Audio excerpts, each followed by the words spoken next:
well as physical, emotional, and all the rest. And I want to keep that integrity intact.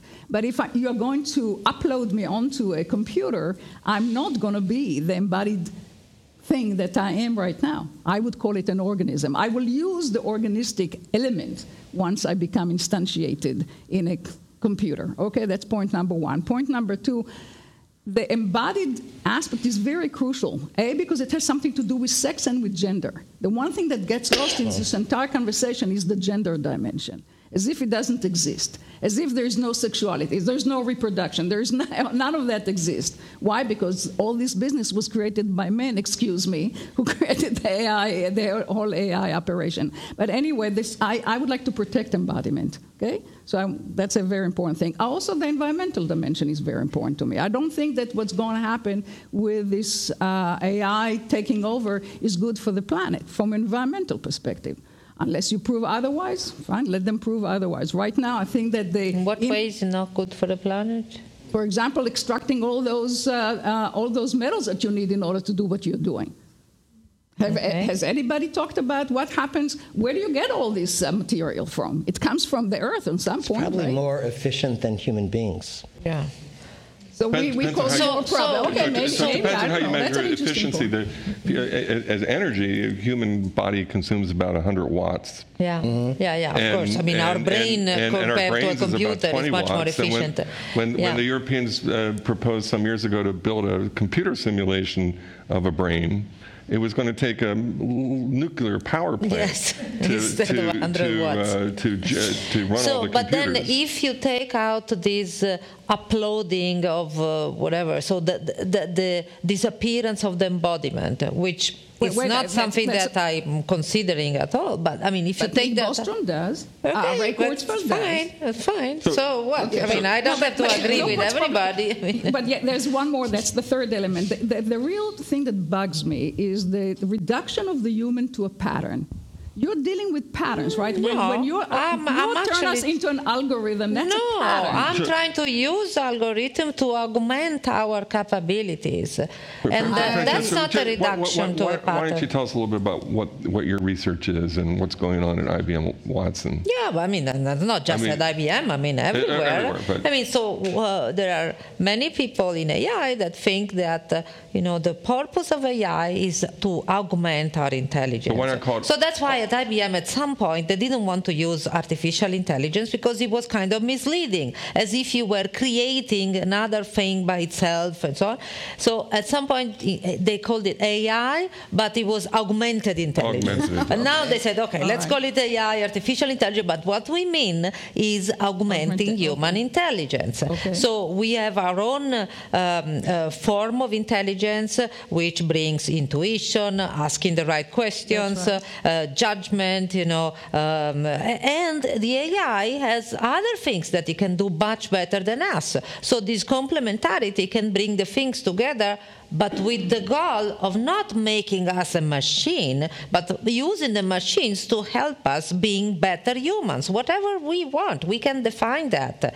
We're not going to disappear. We are going to be enhanced. So I have this optimistic view. Of course, you have to be careful in doing this teaming AI and humans. You have to be careful in the issues that can come out. You have to be careful in making the machines understand what humans want and not vice versa.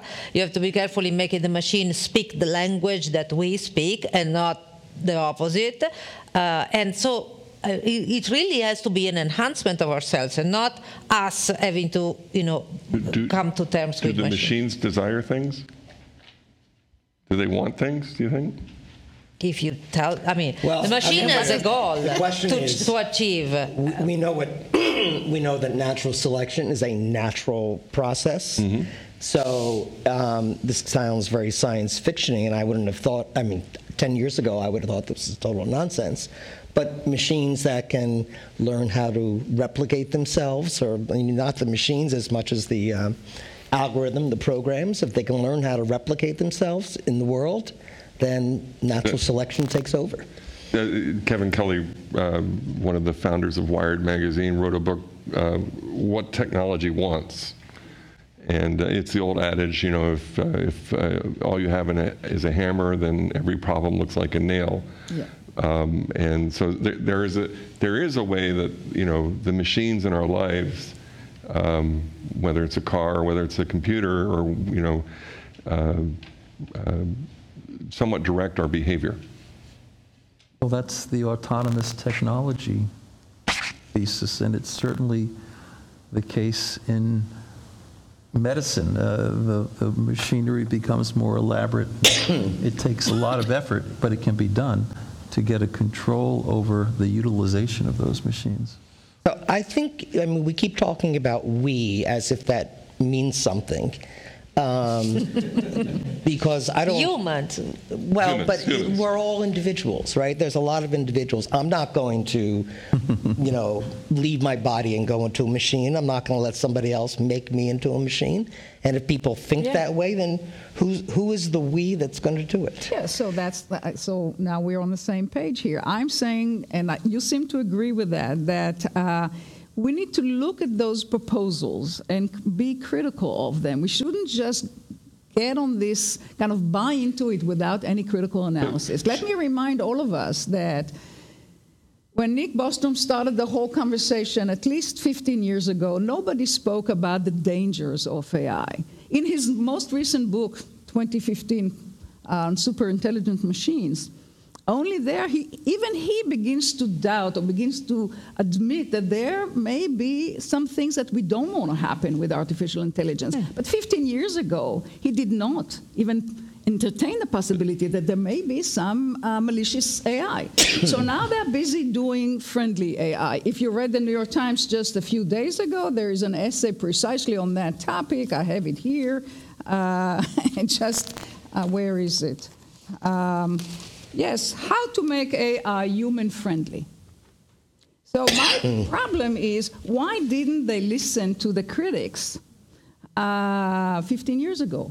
Because 15 years ago, AI was not so pervasive. It was not so impactful on our life and society. 15 years ago, we didn't have enough computing power and enough data to make AI learn and be aware of the environment and be used in the uncertainty of the world. So there was no issue, because AI was not really was only used in very controlled environments. Now, instead, it's different. So that's why people think about these issues. Are we too late? 15 years ago, I wrote an essay in which I said artificial intelligence that could drive a car across town and park it in a parking lot would pass the Turing test.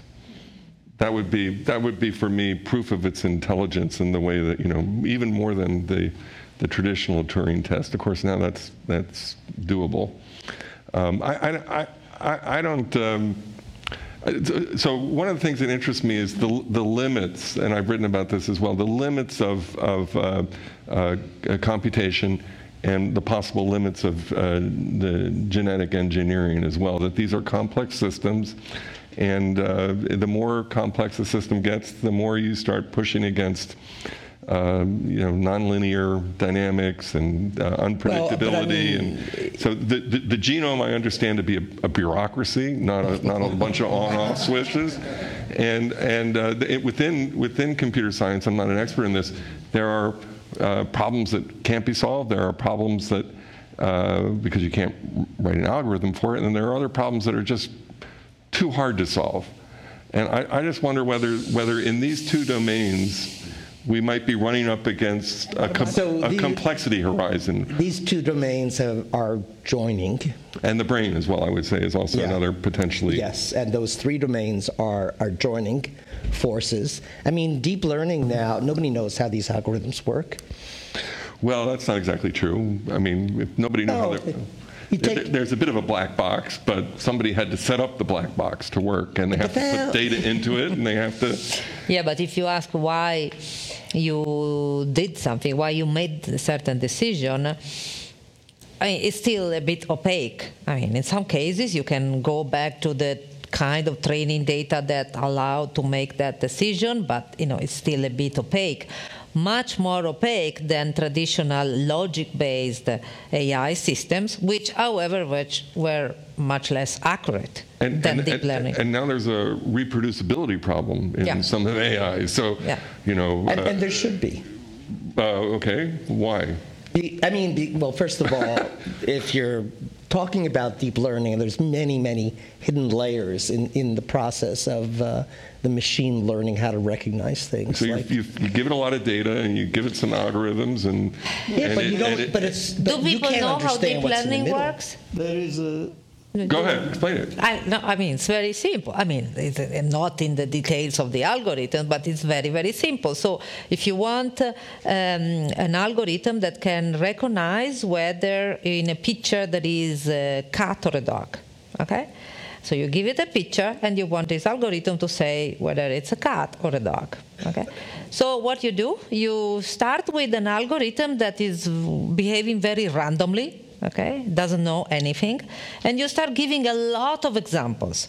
What is one example? An example is one picture and the information that I give to the algorithm that I say whether in that picture there is a cat or a dog. Okay? So I say, this is a picture, this is a cat. This is a picture, this is a dog. This is a picture, this is a cat. And I give a lot of these examples. And then the algorithm, by looking at one example after the other one in sequence, at the beginning is kind of random, and then it starts tuning its parameters in a way that it learns this relationship between pictures and whether there is a cat or a dog there. At the end of this, that we call the training phase, you have an algorithm that has some parameters tuned in a certain way, that hopefully has learned the relationship between pictures and these two animals, and is able to generalize it to picture that he has never seen before. So now you give it another picture, you don't tell if it's a cat or a dog, and possibly the algorithm will be able to recognize whether there is a cat or a dog. And usually with this algorithm, if you give it enough data, but not just enough data, if you give it data which is diverse enough, inclusive enough of all the possible situations, then the algorithm is able to generalize. And many deep learning approaches to, for example, automatic vision, like recognizing what is in a picture and so on, right now a very small percentage of error. An error is always there, but the percentage of error is very, very small. So they are very, very good at generalizing. But you need a lot of data for training these examples, and you need a lot of computing power because of this amount of data that you have to deal with. So the idea is very simple. You learn by example, which, by the way, is something that AI people are trying to move forward from that, because if you learn only from examples, the relationship between input and output, then if you give it another task, which is very similar to that, but not exactly the same, you have to start this whole process from scratch, because the algorithm has actually not learned general idea of what is a cat or what is a dog, but has just learned this input-output relationship. In other words, it's still stupid. Yeah. But that's just of course, a 2-year-old could do that. Yeah. So what's the utility, and why should we be worried that that's going to take over the world? That's not going to take over the world. It's the cats. Just cats and dogs, yes. So, basically, this is analogous to the genome. The genome, each of us came from a single cell, and that single cell had information equivalent to 6 billion bits of digital data. That's it. And somehow that cell with 6 billion bits of information, grew into each human being. And you change some of those bits and you become a mouse, not a human being, or that's an algorithm. We don't know how that works. Evolution created this thing. In a sense, machine learning, the process, there are lots of hidden layers that we're not telling the machine how to learn. It's just learning from what you're giving it. And what's happening with the genome, and will continue to happen, is using the computational tools to be able to see how perturbations in the genome affect the output, the final output. How many human genetic diseases have been identified?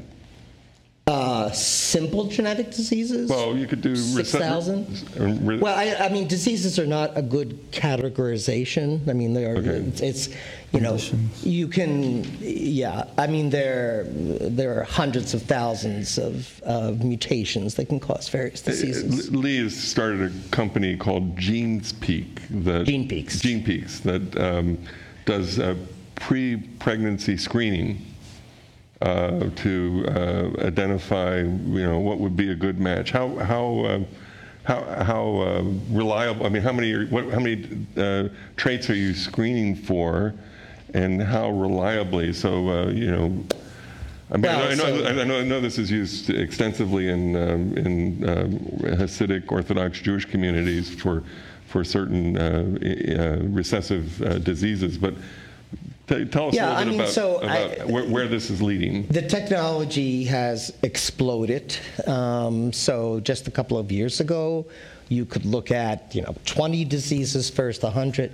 We now look at 7,000, and we look at we take a presumptive mother and people who want to be a mother and a father and take their DNA. It's digital information. Then we create virtual babies, virtual genomes. But you don't really know who's contributing the genes. It's 50-50. Well, we create lots of virtual babies from a couple. And what do the virtual babies look like? Well, so we see whether they have disease or not. Right. No, but the question is, okay, are there any limits? I'm talking primarily about the ethical limits to this kind of screening process. So in my view, people should be able to do what they want with their own data. So but what's the goal of this analysis? So you take two people, the DNA of two people, you understand what are many possibilities offspring, and then they can, if they want, they can use that information to avoid disease by picking an embryo. They pick an embryo that doesn't have the genes causing disease. They'll in vitro fertilization. They start with a bunch of embryos. They pick so out you the generate these offsprings not just virtually, not just on a computer saying this is the DNA that can come out, but as embryos. Well, that's for them to decide. Okay. We give them the information so they can do that. Okay. How do you encounter this in hospitals today, Stephen? Clearly, there is a counter-cultural critique of the perfect baby notion, which is subjectively defined. And that's really the disability model. So people like Adrian Ash, for example, but many others have claimed that with our constant urge to enhance the lives and the lifespans that we bring into the world, that we eliminate the virtue of tolerance, of inclusion, of a common or a shared humanity. And we begin as a culture to select certain traits which become definitive of a human being having any kind of moral considerability. It becomes, if you will, sort of neo-eugenic. Well, now, that may not be the case, but that's the disability critique is that we benefit when we have quote-unquote imperfection in the world because it teaches us to be more inclusive and to be understanding that, in fact, there are deeper things in community than hypercognitive values, hypercognitive achievements, and so forth. So the first thing I think it's very important to point out is that the perfect baby is fiction. There's no such thing as a perfect baby. My mom thought I was. All parents think that. And that's not what people are doing right now. Right. What they're trying to do is, prevent a disease or, provide resistance to a disease. I mean, that's not perfection. And I think I think people who are against the technology, they use this, and it's a red herring. I mean, it's not what we're doing, and there never will be a perfect baby. Right. So can I comment on this, though? So I actually agree with what you just said, because in my view, I don't really engage in the transhumanist conversation at high philosophical levels. To me, it's all incremental. So we're going to have successful anti-aging. I was looking at a remarkable piece of work going on now, as of, 2016, at the Mayo Clinic and at Scripps, where they're using an agent which combines chemotherapy and a plant die, believe it or not, and they're actually eliminating senile cells from the kidneys of individuals with failing kidneys. They've been incredibly successful in mice. Now, this is therapeutic. We're doing things therapeutically that then will look pretty good as generalized enhancements, right? We'll all want to keep our organs from becoming senile, if you will. And similarly, the National Institute on Aging is devoting 55% right now of its budget strictly to the science of anti-aging. Now, that's why, because they've given up, frankly, on finding solutions to many of the chronic illnesses, the main precipitating or risk factor for which is age itself. I mean, 100 years ago, people got dementia because of syphilis, right? Now that they're living into their 70s and 80s, it's age itself, which, and of course, Alzheimer himself wasn't sure if he discovered a disease. He actually thought that he discovered a natural part of human senile aging. So because we've gotten to this kind of midway point where we're all living longer on average, we're so much more subject to these many diseases of old age, including cancer and so forth, that maybe the solution, so the NIA thinks, is to actually figure out, telemerically and in other ways, what the process of senescence is. And if we can turn that around, okay, maybe we'll be living to be, on average, 112 years old, or maybe 110, depending on who you talk with. People do discuss these things. But if we can compress morbidity and we can get rid of these chronic illnesses, that would become an enhancement, but a valuable enhancement. So in many of these areas, genetics, anti-aging, even psychiatry and so forth, I think that we start trying with the attempt to address a therapeutic need, and then it just spills over because it's a good thing. I don't know if that makes any sense. No, it makes. I mean, that's a lot of sense, but usually that's human. The boundaries between therapy and enhancement is very blurred, and it's very fluid. It is. You're saying that it's kind of a natural growth, that once we figure out the therapeutic stuff, it becomes enhancement. I don't think that that's where it tends to. Well, maybe, but a lot of time it's this. The enhancement, that I would call it an ideology, this ideological thrust, this kind of, we've got to be enhanced. If you're not enhanced, there's something wrong with you. And don't you dare stand in the process. I'm quoting actually Hugo de Garis, the Australian transhumanist, who said, don't you stand in the middle of this process of becoming perfect. So they use the concept of perfection. That's what they want. But they're just ideologues. I mean, Aubrey de Grey, by the way, he doesn't have a position. He's not even a scientist. He's just a guy who hangs out in coffee shops in Cambridge. He's never Not anymore. He's in the United States, and he's now funded by the Methuselah. Well, that's true. But I won't say anything more about Aubrey. I mean, I don't know him too well. I've encountered him a number of times.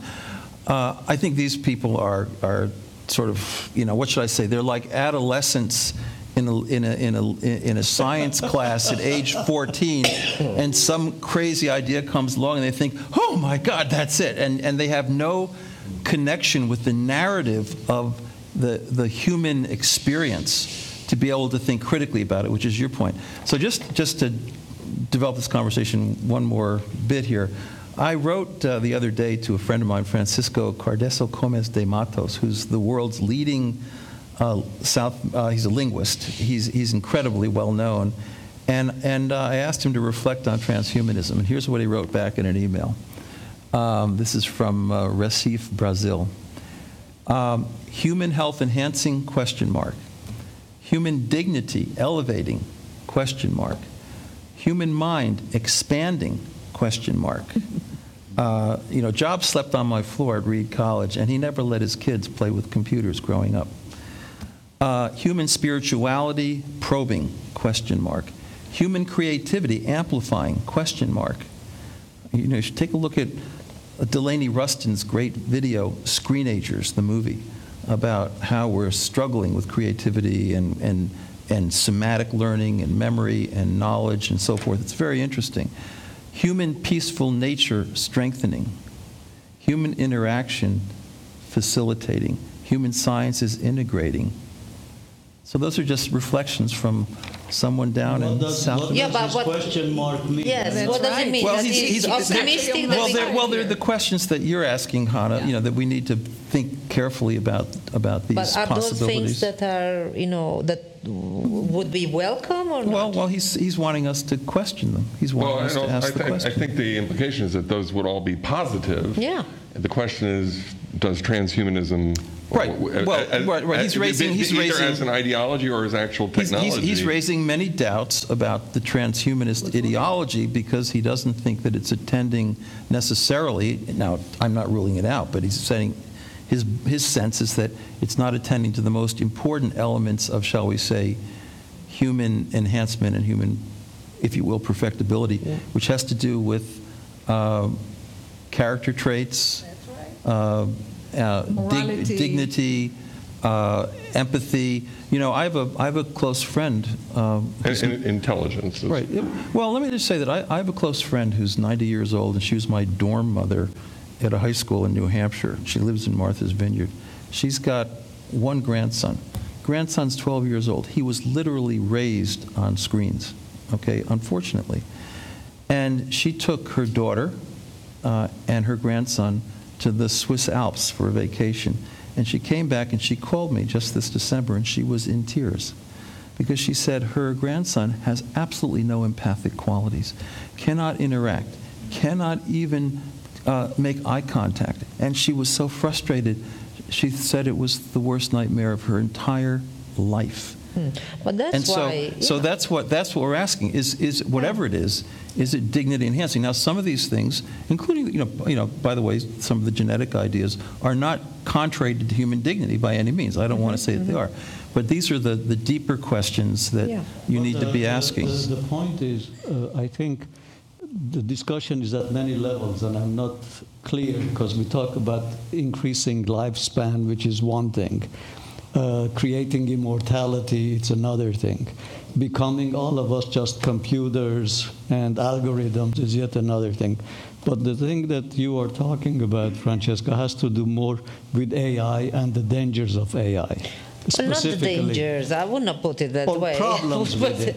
I would put AI helping us to enhance our own traits and all those things with the question marks. I would say yes, we can do that. If we are careful enough, we can do all of those, and they should be welcome.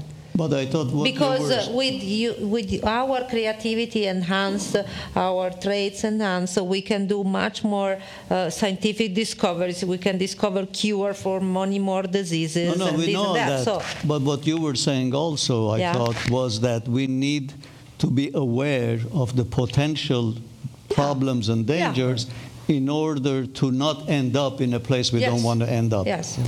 The fact is that the grandson of your friend has already ended up there. Yes. So there was no way to prevent it. And part of the issue seems to me in trying to say we can in fact figure out what the problems would be is we may not be able to figure out, just as we didn't know what the effect of Google on us would be, social media on us would be, what the effect of the iPhone or the telephone would be on us. So only after the fact we are saying. Yeah, so it's retrospective, and now people are saying, well, maybe we shouldn't buy into the MacArthur ideology of doing away with teachers in the grade schools and just having people on iPads. Maybe we should be more thoughtful about it. The American Journal of Pediatrics had an entire volume devoted in December to the problem of raising children and getting them into basic social skills. And so now the suggestion is, well, maybe we should hold off until they're 10 or 11 No, before but let's look at this. Now we are going to have driverless cars. Yeah. It seems to be, from everything I hear, around the corner. So to speak. What are going to what are going to be the consequences of having driverless cars? What is going to be the consequence on our ability to drive or on our ability to do other physical things? What is going to be the consequence in terms of traffic situations? What is going to be the consequence economically? What's going to be the consequence in terms of insurance companies? And some of these things you can think ahead. Right. But it seems to me there are parts of it you cannot think until you're dealing with it already. It's too late. Well, it's not too late, but you can't think about it until you've had some experience. The point that the whole conversation has various themes or strands in it. And it's very hard to really differentiate between them. And it's very hard also to debate with transhumanists, because when I ask, I attack them on one issue and say, oh, no, I didn't say A, I actually believe in B. So, okay, you go to B and say, oh, I don't believe in B, I believe in C. So it's kind of a moving target. It's very, very hard to pin down what's going on. In other words, they don't really take ownership of the consequences that will come about if their dream, if that social imaginary will come to be a reality. Well, I don't know. I mean, there is this book I was talking to, and I mentioned to you, and I was talking to Francesca about, by Max Tegmark. It's focused on how we can prevent. Life 3.0. Yeah, how we can prevent some of the complications. So, I mean, there is an effort to think about it, and I think there's more of a focus to worry about. No, but you're right that people now think a lot about these issues and how to resolve them, because there have been issues that have been shown in some examples. So it was like a trial, and you are right. Maybe one should have thought it at the beginning, but it was impossible to predict or very, very difficult. So we saw some issues, and now we say, oh, okay, so let's rethink from scratch. How are we going to develop AI now? How are we going to design the AI and embed in the design itself, not just at the end and check how it behaves at the end, but embed since the design phase this issue, that it should not be biased, they should be fair, they should be explainable, that it should, all these things that you want the AI to have in order to not have these collateral negative aspects. But remember, the people who raised those critiques were dismissed as bioconservatives at least 15 years ago. You were bioconservatives. How can you raise those problems? All the people who spoke about the perils of technology were just dismissed offhand. Now it turns out that they were closer to the truth probably than the techno-optimists. Look, it's a tough balance, because you don't want to say, okay, no more technology, no more advancement, we are happy the way it is, let's stay here. On the other hand, there are things that are constant improvements, what you were talking about, and what they're doing now, for example, in psychiatry, where somebody gives blood and you can tell from the blood what medications will be working properly or better than others, what they would metabolize better than others, so that these are useful. But there is, however, the issue that I think you were alluding to is, are there other things that could be dangerous, and is it possible to prevent those? And I think some may be so, and some may be hard to tell. But I think that now we are in a better position than 15 years ago, because 15 years ago, the silos of different disciplines were much more well-defined. Technologists on one side, sociologists on the other side, economists on the other side, and they were rarely talking to each other. Now I regularly work and organize events with all these people. AI people together with psychologists, sociologists, and philosophers. How many humanists do you include in the interdisciplinary conversation? Maybe we should have more. So what I'm saying is, I really see a change in that, and that's what makes me optimistic that we can solve, because AI people can find maybe technical solutions to issues, but the definition and the understanding and the identification of the issues should be done together with everybody else. So if you bring the humanist perspective into, and I'm very, very happy to hear what you just said, but if you bring the humanist perspective, the humanist scholar into this conversation, into the mix, and the humanist would say, you know what, there is a dimension which is non-measurable, non-allegorizable, non-reductionable, or non-reducible. What do you do with that? Are you saying to this guy, you know what, this is nonsense? Or are you saying, no, I really have to take you seriously. Let me figure out how the non-observable, the non-reducible, how do I fit it into my analysis? That's a challenge. Go ahead and tell us what you think that is. Yeah, one example. Well, you wrote a book called God by Whatever Names, right? You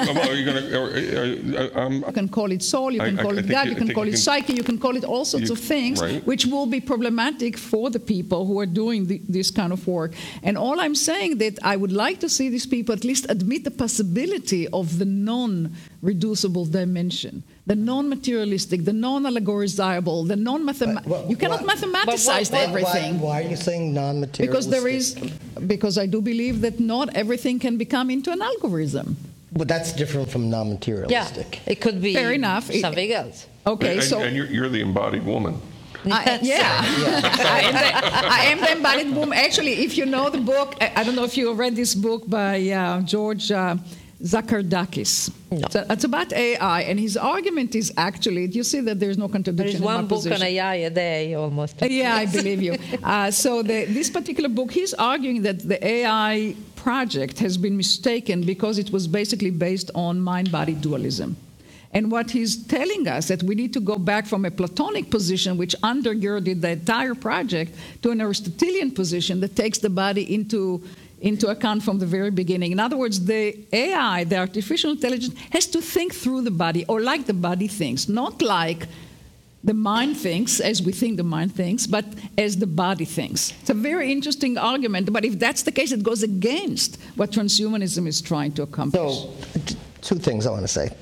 First is that what AI was conceived of 30 or 40 years ago, like the AI project, as you call it, I think is different than what scientists are just basically, it doesn't matter if the artificial intelligence algorithms match what actually happens in the brain. It's, whatever works to be able to solve problems. It's problem solving. That's all it is. Like the typical analogy that is at the beginning of every AI textbook is that planes fly. But they don't fly like birds fly, they don't flap there, but still they do fly.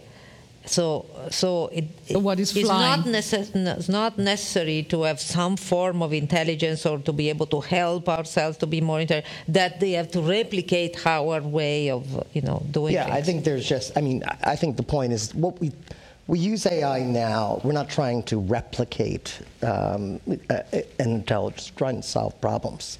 The second thing I wanted to come back to is the transhumanism, and just the notion of what Billy said, that we're always transitioning human-wise. 100,000 years ago, people didn't have writing yet. They didn't have the brains that were able to produce novels or anything like that. They didn't wear clothes until 70 or 80,000 years ago. And, this evolution took place. And so humans have been transitioning continuously. Yeah, the difference is that transhumanism is for what they call, it's a directed evolution. It's not evolution, it's directed evolution, it's controlled evolution, it's actually accelerated evolution. That's the whole point of transhumanism. Well, the question is, who's directing it? So I have a question. Ted Chu, read the books by Ted Chu, if you know Ted Chu's work. But his goal is to create what he calls Kobe's. But I think it's really critical to ask the question, when you say it's directed evolution, is that being directed by a society, like in the... I would say it's directed by those who take control of the process of engineering. It's the engineer, those who will engineer the process, they will be in the position of directing it. I want to take a big history perspective on this.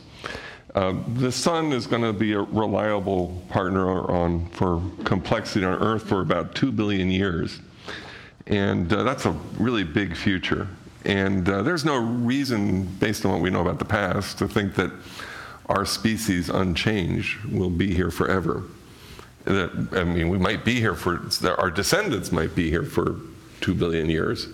They have a possibility of living on this planet without science fiction traveling light years with technology that we don't have and may never have. So the planet is a pretty amazing place, and it's already had a really amazing journey, and our species has got its problems. But I mean, isn't it just taken for granted that we're going to evolve into something different, and that they may or may not call themselves humans? We're already a domesticated species compared to 100,000 years ago. And how it happens, even if it's quote unquote. Hold on. It's a very slow process. It's a process that. No, not necessarily. Nobody knows really what's going on, but they claim that they. Please go on, but that's where Leon Kass and Hans Jonas come in, because they would tell you that. Leon Kass wrote an interesting book. I don't agree. I was his TA for a while, but it's called Toward a More Natural Science. And his argument is that all of the things we really think matter in the quality of our human experience at the family and at the level of community, all of it somehow has to do with the evolution of empathy. It's a little differently, but fundamentally from the fact that we are a reproductive species, that humans invest greatly in their offspring, who are dependent for very protracted periods of time compared to any other species. And so a lot of these things that we view, altruism and so forth, all the noble aspects of the human endeavor really emerge from this kind of turning over of the generations. So if you move, he would say, toward something that is strongly anti-aging. For example, in Japan, by the way, they are living really long, but they're not reproducing much. That's why the population's going down. That's right. Which is the opposite of what people thought. Yeah, and so the investment. Are they less kind because of that? Well, parental investment. Well, I won't go. That's not quite the question. The issue is that so much. This is what Tolkien pointed out. This is why. Erwin separates herself from the immortality of the elves so that she can experience the love of a child and so forth. So that's really important. That's a natural evolutionary dimension. It's not, and for Kass and for Hans Jonas, that dimension is something that is imperiled by anti-aging technologies, which would be humanly directed. Now, on the other, but understand, I'm so concerned about these chronic illnesses associated with old age that I can actually tolerate a little transhumanism. I see where you're going with it, but we forget what they really want. Let's go back to the telos. The telos is, I'll put it very bluntly, it's to make the human biological species obsolete. That's what it's about. It's about the planned obsolescence of the human species. That's what it is for Ted Chu, for Giulio Prisco, for Nick Bostrom, for all the people who write in that genre. You can say, okay, they don't really matter because they don't really do the science. They just popularize a certain kind of myth. What difference does it make? Yeah, who cares? Well, it makes a lot of difference because it affects the culture. Even if ideologies aren't true, it makes a lot of difference. They can still be wrong. They can still have a. Yeah, so I don't read those people. I have to be. But this is what the discourse is made out of. Why do you think humans, as currently defined, why do you think it's so essential that we stay the way? Okay, I'm using the term we, but why does the species have to stay so that way? And then we're going to open up for questions. And then we open up for questions. So here is, I guess, it depends kind of where you come from, right? So I come from the Jewish tradition. In the Jewish tradition, we, as well as in the Islamic and the Christian traditions, we do talk about creation in the image of God.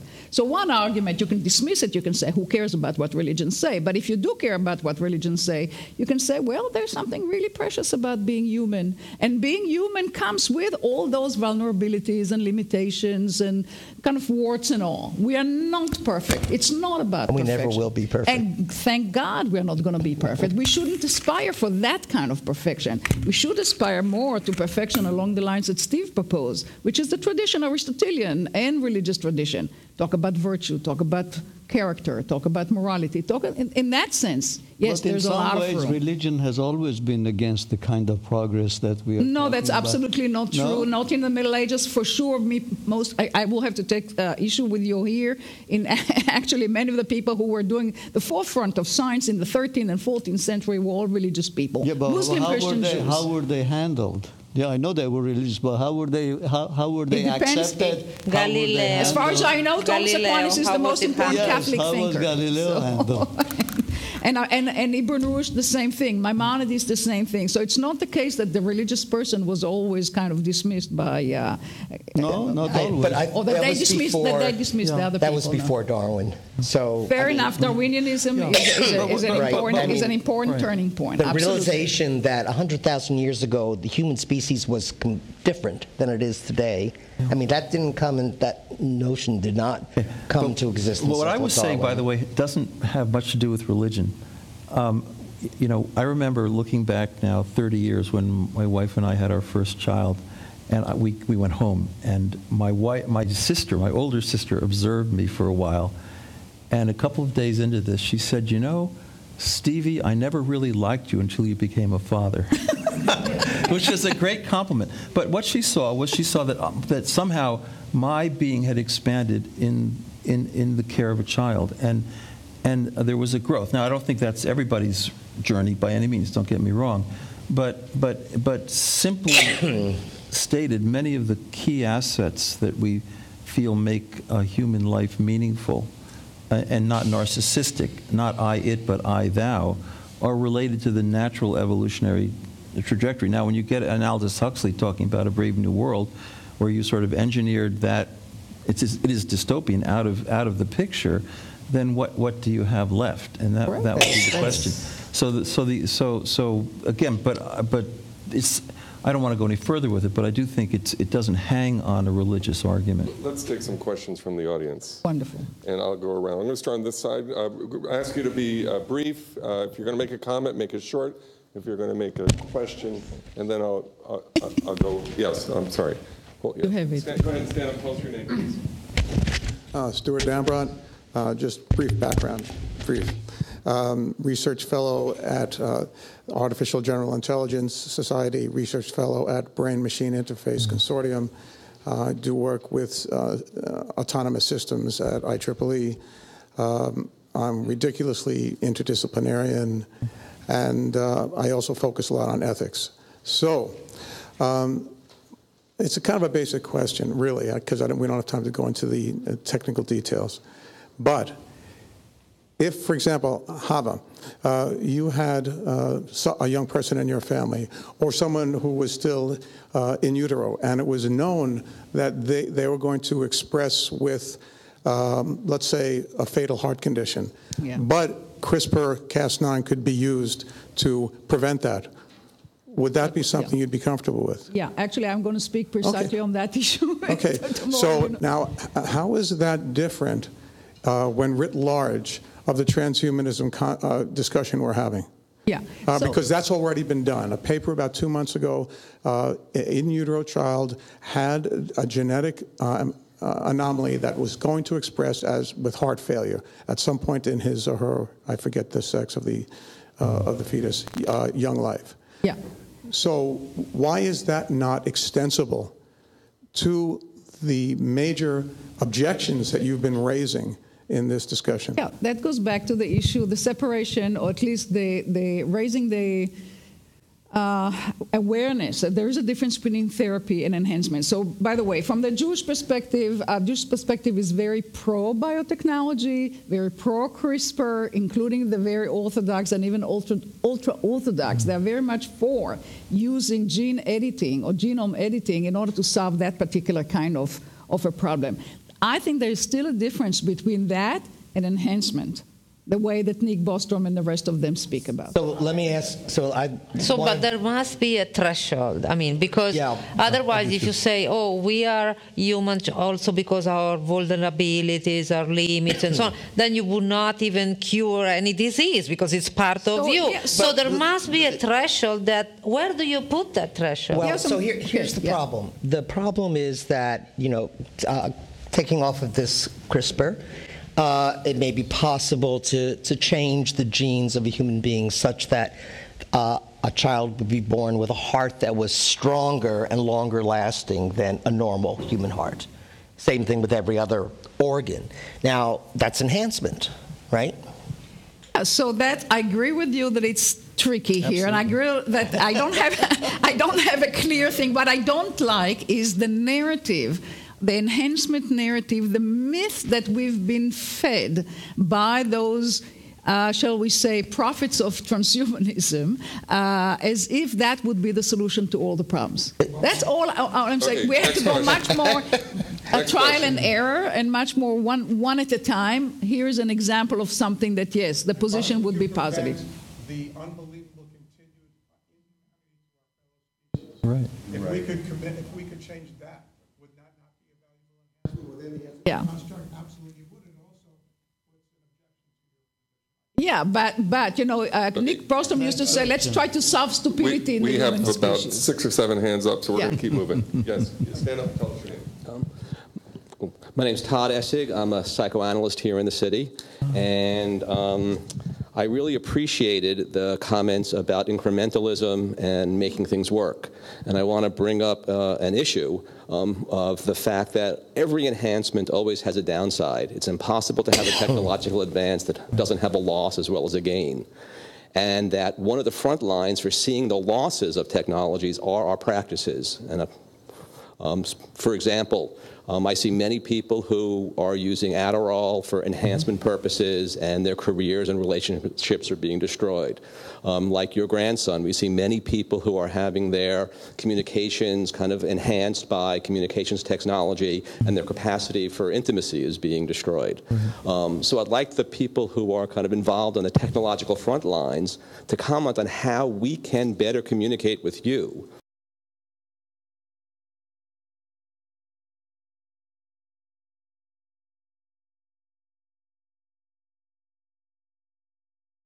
So much of what medical ethics has been about, you know, there was a time when it was a horrible idea to think that someone didn't have to die with a tube in every orifice, natural and unnatural. And now 70% of people in hospitals die after treatment has been tried and withdrawn.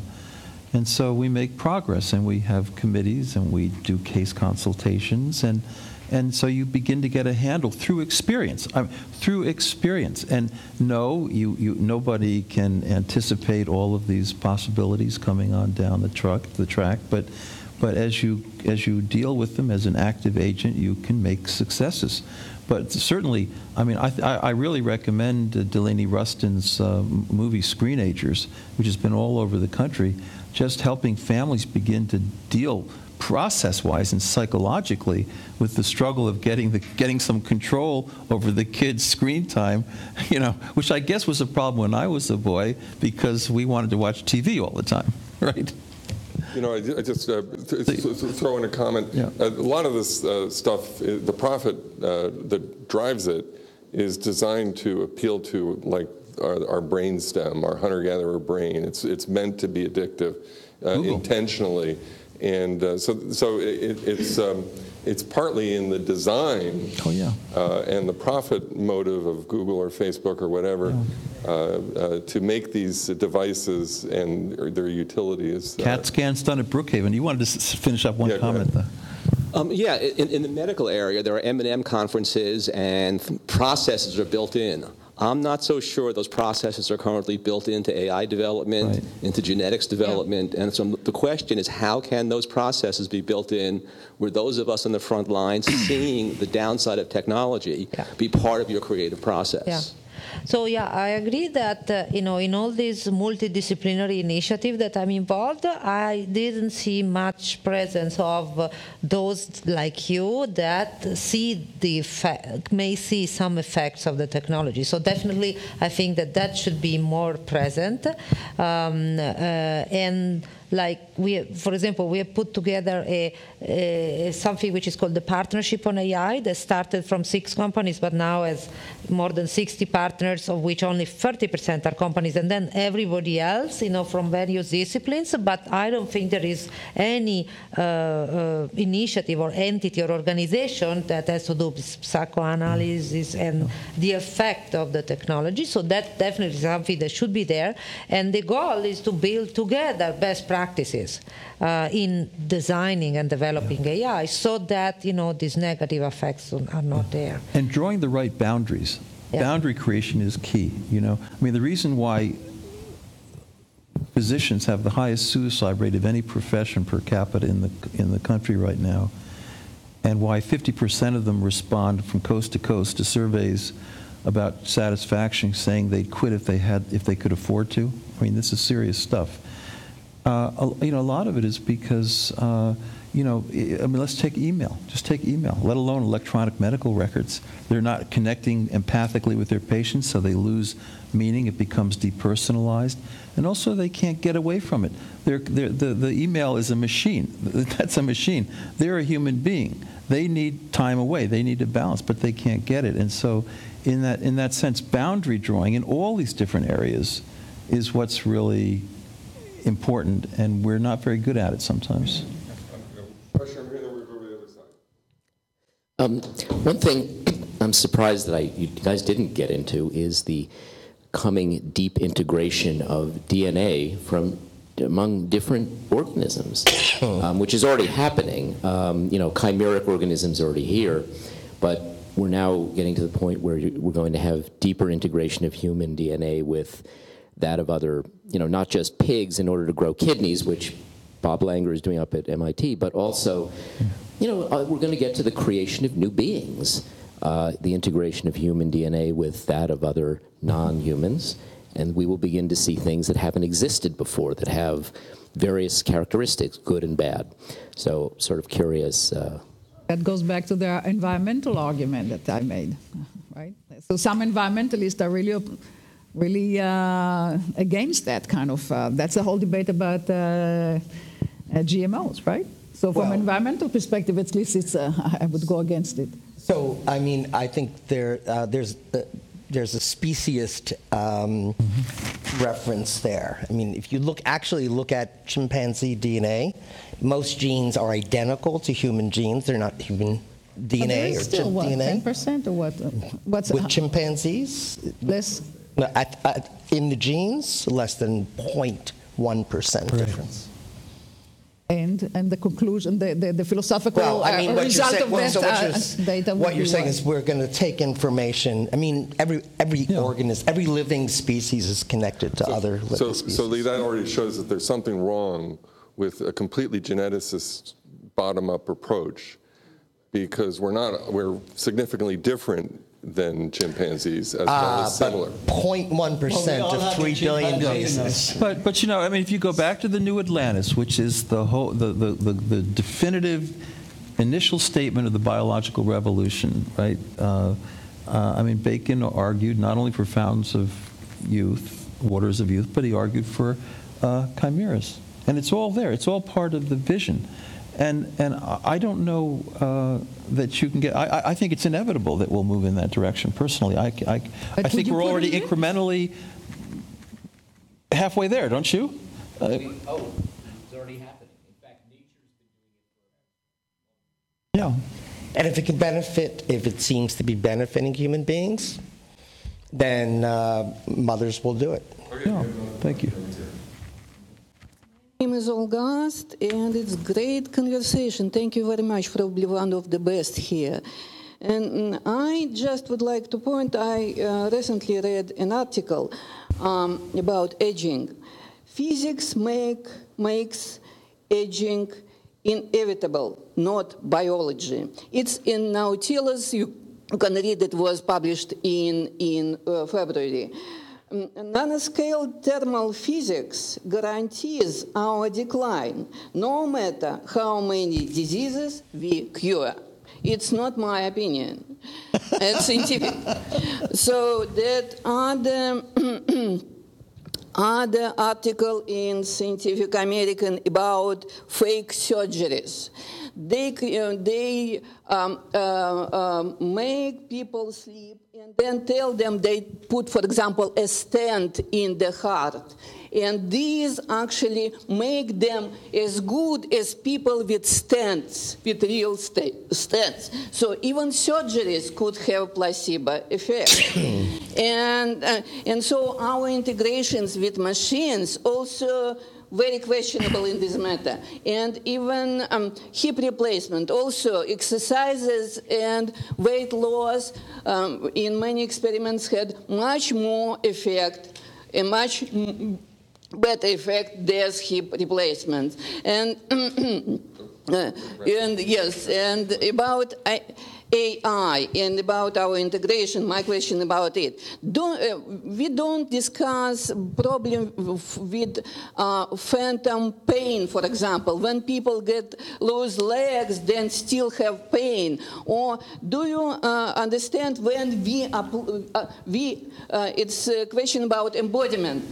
When we, without our body, uploaded some machine and we want to eat, or we want to have sex, or we want, just something to see. Don't you think that it will be the perfect prison when we can upload someone there and force leave them forever? Okay. The onus is on you. There are some cognitive capabilities that we don't have. So if you surround somebody with an incredible amount of data, our brain cannot handle that. Our brain, as we said, is very efficient, but cannot handle that. So if you have to make a decision and you have a lot of data available to you, but you cannot handle it, you're going to make a decision with just a very small subset of information. And so that you're going to make a decision, but probably will not be as good, or whatever good means in that context, as if you could find patterns and information and knowledge from all that information. So that's something that is not placebo, I think. It's something that cannot be replaced by something that we can do by ourselves. We have time, no? Okay. Mm-hmm. Infinite. I'm Gilles, neuroscientist by training. So in the face of the inevitability of the evolution of technology and the evolution of our species, which I think is a fact, I do see a major problem with the transhumanist movement, which is that overall it is rooted in low complexity thinking. And by low complexity thinking, I'm saying two things. First, it is reducing human reality to its biological component and its cognitive component, ignoring everything else, which is really considering very little about what we are. The second also is it's really classically offering simple causalities. And it's having a really bad time to understand every single action in a much more complex environment, which means that in the end we have always this conversation about what are the consequences of the thing you think is so great. And the third thing is that it's completely ignoring the own emotional development of human beings. And if you have, average human beings, all they want is to be stronger, to have a body that's going to attract more mates, to have a bigger penis, bigger boobs. We know human beings, right? We know what the kind of things we like when we want to be enhanced. So my question is this: speaking as a man, is there any hope of sort of like a neo-transhumanist movement that would whatever I said, that would actually do the things that it took you 15 years to understand, which is that you cannot, and I'm really not taking it personally, right? I mean, don't. It's not for you. I hope so. Which is that we know that any technological improvement at that scale is going to have negative impact. So let's put together a transdisciplinary approach where we have like philosophers and psychologists and everything. But is that okay, so maybe you're going to say, yeah, it's a good idea, but do you think there is a real commitment in the world for that? Not just like a good intention in this room? Well, I mean, there is commitment because there are initiatives like the one, like the Partnership of AI, it's one, but there are many initiatives, and in the last 2 years, I think I've seen, I don't know, at least 10 or 20 institutes, centers that are multidisciplinary, and they study exactly this, you know. The fact that AI has this goal, you say, of enhancing just our cognitive abilities and our physical abilities, I mean, you are speaking as if AI is what has been done for the last 50 years, and now it's done. It's not done. It's a continuously evolving technology.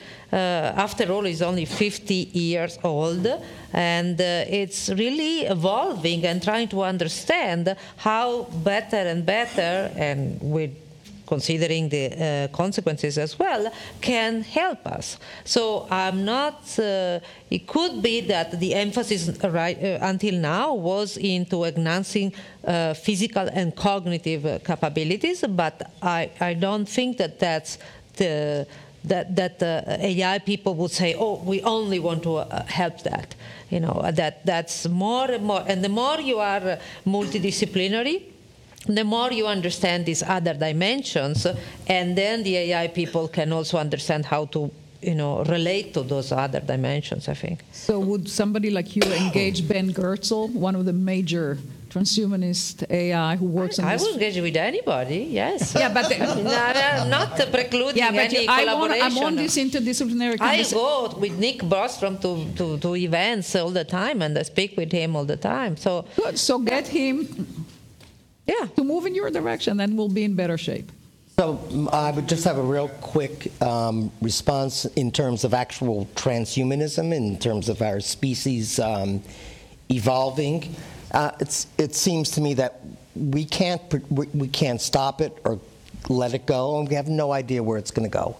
I mean, I disagree with this notion of directed evolution. Nobody's going to direct the evolution of the human species. It's just going to happen. It's not in our hands. Amen to that, but just tell this to Giulio Prisco, who has a whole conversation against what you just said. But they have no power to control. They're like utilitarians somewhere. Correct. It's a correct. Creating some sort of idea that does not apply to reality in a democratic society. I'm sorry. If you want to minimize their impact, go ahead and write against them. That's exactly what I've been doing. So we're running out of time. I'm going to ask that the last show of hands, 1, 2, 3, 4.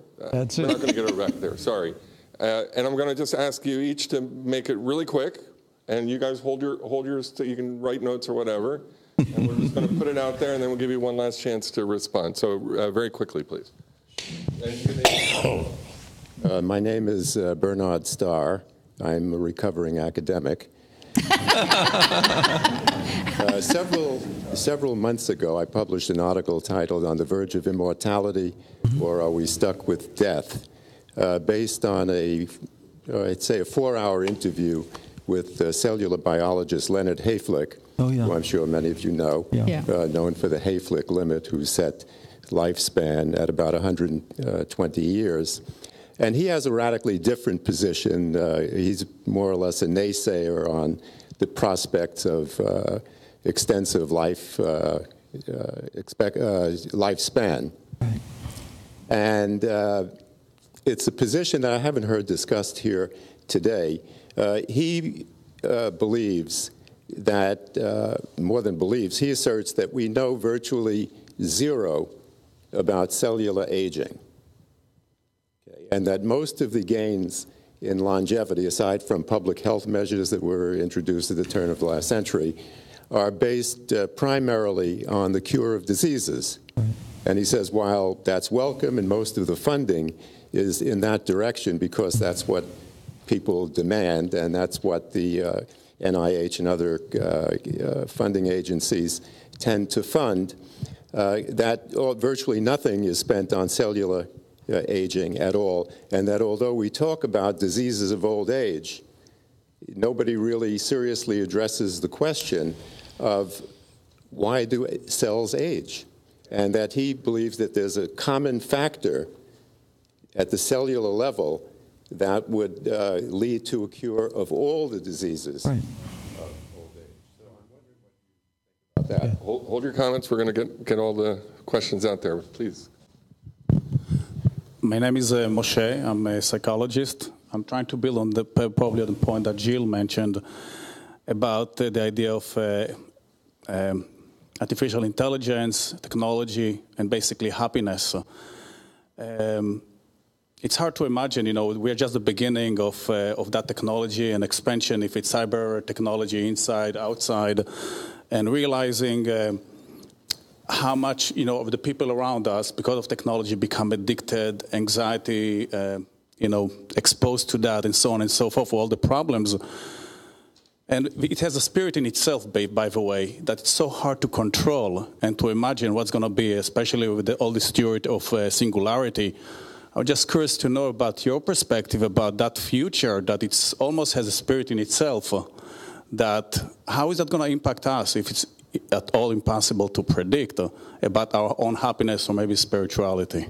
Excellent. Thank you. And there was two over here. Eric Paul, physics teacher. I was wondering, there was a artificial intelligence program that detected an exoplanet. And the way it worked was that this exoplanet had been missed by humans. But we had lots of examples of planets that had been detected by humans, and so the program was taught to recognize a planet, and it recognized the planet better than humans could. So obviously that's a good thing. But I was wondering, how can we defend against artificial intelligence when it might encroach on our privacy and be able to, find, let's say it's some kind of disability. Say somebody has a disability that isn't really something that is, we should hold against them. And yet this artificial intelligence would be able to detect that. How do we defend against that? And the last comment, question. Keep it brief, please. My name is Domingos Coutinho. I'm from Brazil. And I would like to have a few questions or some comment on what I heard.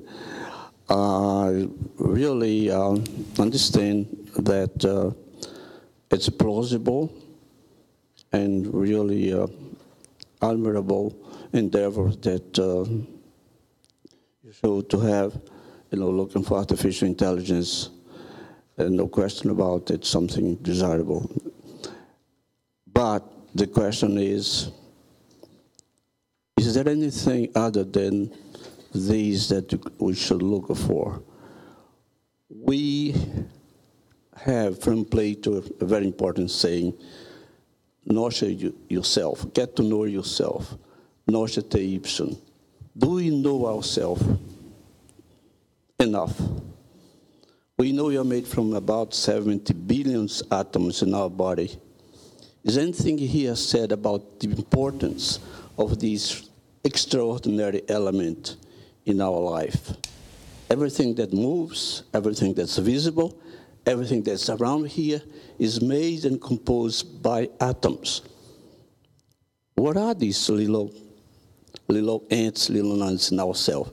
By circumstantial circumstantial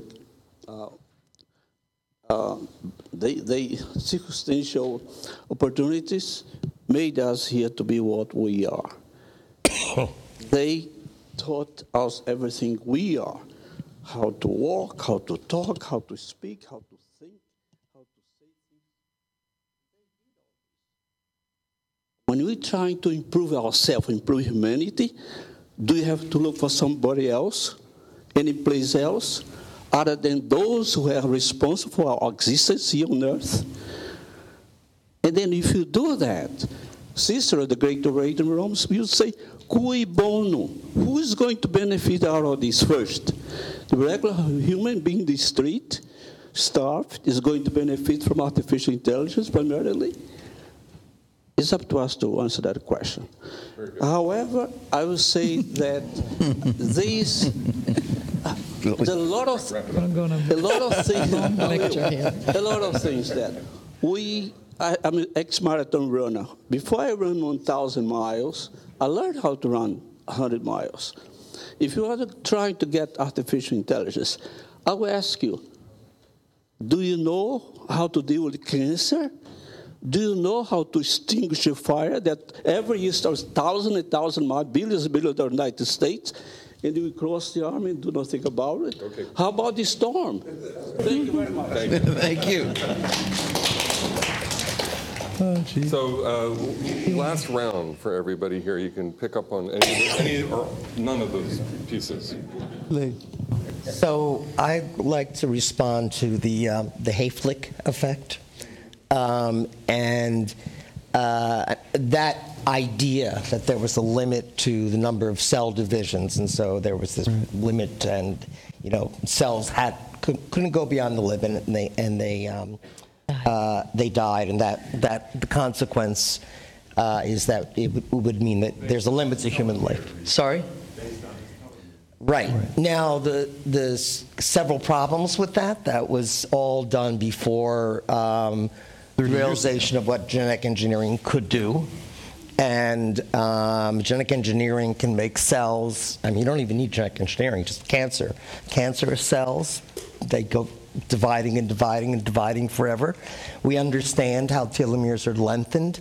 And the important thing to think about is that if you look at my cells, goes back in a continuous line back for 4 billion years. I mean, so, it's the organisms have figured out how to maintain continuity of life, even if the individual organism dies. And I think Hayflick is just, he's of the generation prior to genetic engineering, and he didn't know the power that was actually possible with that. I tend to agree with that assessment, by the way. I think that's...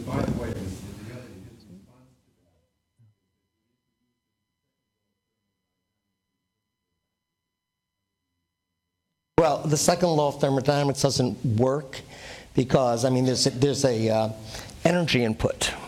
Right, a second law of thermodynamics, everything's going to degrade if there's no energy input. For the next 2 billion years, there's plenty of energy input, and at least on this planet. Yeah.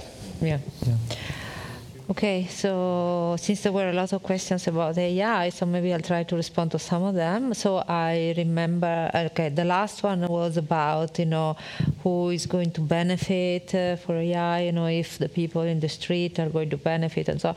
And I think that actually, we can make, for example, healthcare is one obvious and current sector where AI is being used or trying to be used to help doctors to find better cures, diagnosis, therapies, and so on. And of course, this will improve the quality of healthcare in our first world country, but the main impact will be in developing countries where doctors do not see as many cases, they do not have the same education and kind of experience. So that's really where the impact is being done, actually. And more generally from that, again, the multidisciplinarity is important because AI people and people that know the problems that our planet has, like, for example, the UN, are regularly getting together and studying how AI can help towards the 17 Sustainable Development Goals. For each one of them, what are the issues, what are the problems, how they can be framed and solved by AI in part or totally or whatever. So really, there is an emphasis on underrepresented communities, developing countries, and what AI can do for that, and not just for our, first world. The second one is about happiness and well-being. again, I think that there are efforts in that direction, to understand how to use AI, not just to make us more efficient, but also to improve our well-being. So one example is that IEEE, which is the Worldwide Association for Engineers, has put together a very interesting document, more than 200 pages, on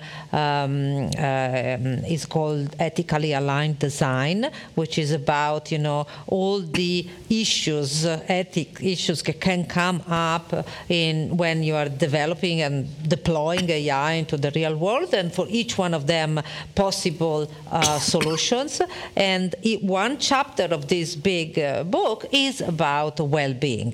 So that is something to go. Another thing is that I, for example, am discussing with people that know about well-being, and maybe they don't know about AI, to understand really what it means for AI to help improve our well-being, whether it's an individual or a collective well-being, and so on. So, for example, there is a person, the Venerable Tenzin Priyadarshi, that I work with. He's at MIT. He's the director of the Ethics Institute at MIT, and he's an expert of well-being, empathy, and these topics, and is interested in really working to understand how technology and AI specifically can make us not less profitable, less efficient, but more, enhancing our well-being and empathy and these traits that are typical that we may want to maintain and even enhance. So I see a lot of things going on, but you have to understand that things are not, we are not at the point that, everything is concluded and then you can judge AI right now. Things are evolving. People are understanding more and more, and by talking to each other, especially in a place like this with people that have different point of view, different experience, and then this brings along, better understanding of what to do. Billy, did you want to? Oh, I just want to sort of take a moment and say we should all be gobsmacked by how much things have changed in our lifetime. We should just be blown. We live day to day and we get used to this stuff very quickly, but these little devices here and the way we live today, that we're flying around the world, and we should all just sort of take a moment and take a deep breath and say, my, how things have changed in a very short period of time, and remember that they could stop changing, or could plateau, or it could continue. And if it continues at the pace that it has been, then I think we'll be a much transformed species on a very transformed planet, for better and for ill. That's how I would frame it. So I think we could stop on that. Yeah, that sounds good. I would also say on that little device in front of you, at a certain point, 20 years ago, very few people had them. Right. Now everybody does. And so every technological development begins with a certain kind of, if you will, an imbalance or an injustice. And if we took that as our sole determinant, then we would have no technological development whatsoever.